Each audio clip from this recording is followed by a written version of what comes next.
By the end of this video, you will know how to add a work email for an employee in Gusto. Start from your Gusto account dashboard. In the left-hand navigation menu, click People. This opens the area where employee records are listed, so you can move from the main account view into the specific profile that needs to be updated. Once you are in People, find the employee you want to update. When you see the correct person in the list, click their name to open their profile. Make sure you select the right employee before making any changes, since the work email will be added directly to that person's record. Inside the employee profile, look for the Information section. Under Information, click Work.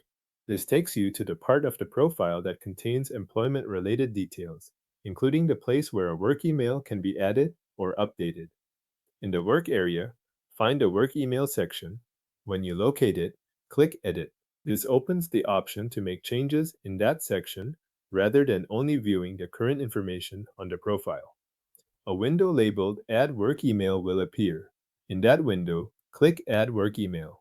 After you select it, a field will appear where you can enter the employee's work email address.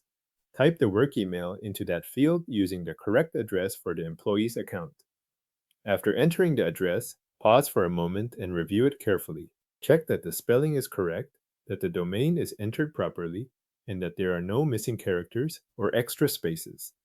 This is worth confirming now because the email you enter here becomes part of the employee's profile. When the work email looks correct, click Add Work Email.